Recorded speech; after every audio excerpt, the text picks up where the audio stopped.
Halo Pearls, kembali lagi di YouTube channel Klinik Mutiara Cikutra bareng dengan saya Dr. Ines.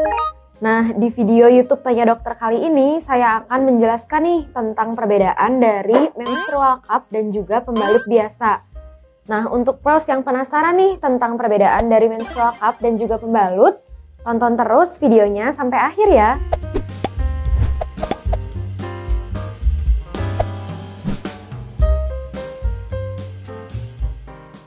Nah, jadi untuk menstrual cup sendiri ini adalah produk pengganti pembalut yang terbuat dari corong. Bentuknya seperti corong dan ini terbuatnya dari karet ataupun latex. Sedangkan untuk pembalut sendiri ini nanti ini berfungsi untuk menyerap darah menstruasi yang nantinya akan direkatkan di bagian celana dalam. Perbedaan dari menstrual cup dan pembalut sendiri adalah untuk menstrual cup ini sifatnya nanti akan dimasukkan ke dalam vagina. Dan sifat dari menstrual cup ini adalah menampung darah menstruasi, bukan menyerap. Untuk darah yang bisa ditampung oleh menstrual cup itu bisa sekitar 40 ml. Sedangkan untuk pembalut sendiri ini sifatnya adalah menyerap darah menstruasi. Yang bisa diserap oleh pembalut ini ada sekitar 7 ml. Jadi lebih banyak darah yang bisa ditampung itu dengan menggunakan menstrual cup ya Pearls. Sedangkan untuk pembalut sendiri ini ada yang sifatnya berbentuk seperti sayap untuk bisa direkatkan di bagian celana dalamnya untuk mencegah kebocoran yang terjadi pada saat darah menstruasi ini lagi banyak-banyaknya atau sedang deras-derasnya. Oke, untuk kelebihan dari menstrual cup sendiri, yang pertama, menstrual cup ini sifatnya lebih tahan lama dibandingkan dengan pembalut. Untuk menstrual cup ini, penggunaannya bisa digunakan dari mulai 6 bulan hingga sampai 10 tahun. Kemudian dalam kehidupan sehari-hari, misalnya darah mensnya lagi deras-derasnya, ini bisa digunakan sekitar 6 hingga 12 jam. Kemudian untuk kelebihannya yang kedua, menstrual cup ini kapasitasnya cukup besar. Seperti yang tadi sudah saya jelaskan, menstrual cup ini bisa menampung darah menstruasi hingga sekitar 40 ml. Nah, untuk kelebihannya yang ketiga, menstrual cup ini tidak menimbulkan bau karena menstrual cup ini sifatnya akan dimasukkan ke dalam vagina dan tidak terpapar oleh udara luar. Jadi darah haid atau darah mens yang keluarnya ini tidak akan terpapar oleh udara luar sehingga tidak menimbulkan bau. Kemudian untuk menstrual cup ini juga bisa menjaga pH dan juga bakteri di dalam vagina. Untuk yang terakhir, menstrual cup ini lebih rendah resikonya untuk terkena infeksi bakteri. Karena hanya sifatnya menampung darah menstruasi, bukan menyerap darah menstruasi.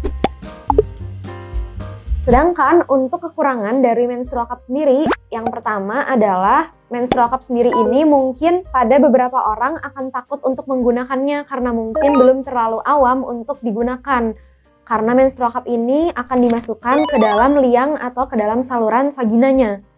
Nah, kemudian untuk yang kedua, pada beberapa orang mungkin bisa timbul gejala alergi akibat bahan dari si menstrual cup ini yang terbuat dari karet ataupun latex. Sehingga pada orang-orang yang kulitnya sensitif mungkin bisa timbul munculnya lecet, ruam pada bagian vaginanya. Kemudian untuk yang ketiga, menstrual cup sendiri ini butuh peralatan ekstra, yaitu harus disterilkan pada waktu menggunakan menstrual cup ini, yaitu dengan direbus dengan menggunakan air mendidih. Nah, ditakutkannya walaupun penggunaannya bisa lama, bisa sampai 6 bulan, 10 tahun, kalau tidak steril penggunaannya bisa tetap menjadi resiko infeksi bakteri. Nah, yang keempat, sering dilaporkan juga nih beberapa penelitian menyebutkan bahwa penggunaan menstrual cup ini rentan dengan yang namanya kondisi toxic shock syndrome atau TSS. Nah, TSS ini diakibatkan karena munculnya infeksi bakteri vagina lama-kelamaan bisa masuk ke dalam tubuh. Nah, kalau sudah masuk ke dalam tubuh, bisa timbul yang namanya resiko infeksi sepsis, yaitu infeksi yang ada di seluruh tubuh. Penyebabnya paling banyak adalah bakteri Staphylococcus maupun Streptococcus. Nah, ditakutkannya kalau muncul infeksi yang seperti ini, bisa merusak organ-organ yang lainnya atau terjadi multi-organ failure. Nah, mungkin itu beberapa kelebihan dan kekurangan yang bisa ditimbulkan dari penggunaan menstrual cup. Oke, untuk kelebihan dari pembalut sendiri, yang pertama, pembalut ini memiliki berbagai macam ukuran, dari segi panjangnya juga bisa disesuaikan dengan darah menstruasi yang sedang keluar. Kemudian yang kedua, untuk pembalut ini tentunya lebih mudah ya Pers untuk digantinya dibandingkan dengan menggunakan menstrual cup. Karena penggunaannya di luar, jadi kita pun lebih mudah untuk mengecek jika mungkin darah menstruasinya sedang banyak-banyaknya, sedang deras-derasnya. Nah, kita bisa segera mungkin untuk mengganti si pembalut ini. Kemudian untuk kekurangannya adalah pembalut sendiri ini lebih tidak ramah lingkungan dibandingkan dengan menstrual cup. Karena penggunaannya adalah langsung sekali pakai buang. Berbeda dengan menstrual cup tadi yang bisa dipakai hingga waktu yang lebih lama. Kemudian mungkin untuk penggunaan pembalut ini pada beberapa aktivitas tertentu seperti misalnya berenang. Nah, ini mungkin pembalutnya bisa saja terlepas dari bagian celana dalamnya karena rekatannya hilang akibat terkena oleh air pada saat lagi berenang. Mungkin sekian untuk kelebihan dan juga kekurangan dari pembalut dibandingkan dengan menstrual cup ya Pearls. Nah, apakah sebenarnya ada kandungan yang berbahaya nih dalam kandungan pembalut? Nah, sebenarnya dulu memang pembalut ini mengandung namanya klorin. Nah, klorin ini adalah fungsinya untuk memberikan efek yang bersih, memberikan efek yang lebih putih pada bagian pembalutnya.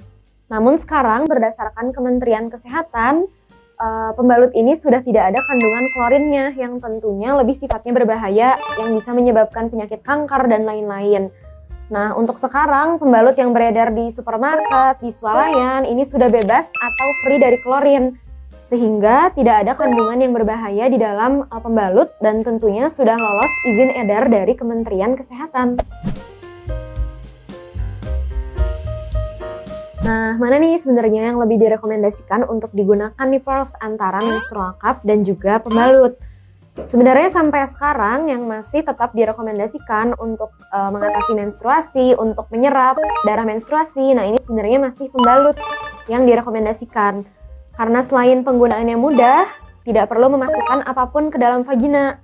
Kemudian juga dengan penggunaan pembalut ini yang tadi sudah saya jelaskan ya, kita lebih bisa mengecek nih, kalau misalnya darah menstruasinya memang lagi deras-derasnya, lagi banyak-banyaknya, tentu penggunaan pembalut ini lebih mudah untuk digunakan. Kita lebih mudah untuk menggantinya, lebih cepat untuk menggantinya dibandingkan dengan penggunaan menstrual cup. Oke, untuk bahaya dari penggunaan menstrual cup dan juga pembalut nih yang tidak lama diganti. Tentu ada bahayanya ya Pearls. Kita contohkan dari penggunaan menstrual cup sendiri. Nah, untuk menstrual cup tadi seperti yang sudah dijelaskan sifatnya adalah menampung darah menstruasi. Di mana darah menstruasi yang bisa ditampung oleh menstrual cup sendiri itu sekitar 40 ml. Nah, tapi pada kondisi yang tertentu, misalnya darah menstruasinya sedang banyak-banyaknya, sedang deras-derasnya, biasanya di awal-awal menstruasi ya Pearls. Nah, ini batasnya untuk diganti minimal adalah 6 hingga 12 jam. Ini tergantung dari seberapa deras darah menstruasi yang keluar. Dan tentunya ini ada bahayanya kalau misalnya penggunaan menstrual cup dengan darah mens yang terlalu banyak tidak diganti. Tadi bahayanya bisa muncul yang namanya kondisi toxic shock syndrome, yaitu bakterinya sudah terkumpul terlalu banyak di vagina, lama-kelamaan bisa masuk ke dalam area tubuh. Dan ini tentunya bisa menjadi penyakit yang bisa sangat berbahaya. Kemudian untuk penggunaan pembalut sendiri sebenarnya berapa lama sih yang harus diganti? Nah, pembalut ini kan tadi sifatnya menyerap darah menstruasi. Ketika misalnya sedang menstruasi di hari pertama, hari kedua, yang mungkin dari segi darahnya sedang banyak-banyaknya, untuk penggunaannya ini, pembalut ini bisa diganti sekitar 4-6 jam sekali, atau sekitar 4-6 kali per hari. Jangan sampai darahnya sudah menumpuk, sudah terserap terlalu banyak di pembalut, tapi tidak diganti-ganti pembalutnya. Dan tentu ini bisa juga jadi penyebab iritasi di daerah vagina atau di daerah kemaluannya. Kemudian juga ketika si pembalut ini sudah tidak efektif lagi untuk menyerap darah menstruasi, lama-kelamaan ya darah menstruasi ini bisa jadi bocor. Bisa jadi tidak efektif lagi untuk menyerap darah menstruasi. Dan yang ditakutkannya tadi bisa timbul iritasi vagina, bisa muncul infeksi bakteri lebih lanjut. Oke, sekian Pearls penjelasan tentang video YouTube Tanya Dokter kali ini tentang perbedaan dari menstrual cup dan juga pembalut. Semoga apa yang saya sampaikan dan yang saya jelaskan tadi tentang perbedaan dari menstrual cup dan pembalut bisa menjawab Pearls yang ada di rumah ya, supaya tidak salah memilih. Kalau Pearl suka sama videonya, jangan lupa untuk di-like, di-komen, subscribe, dan juga share.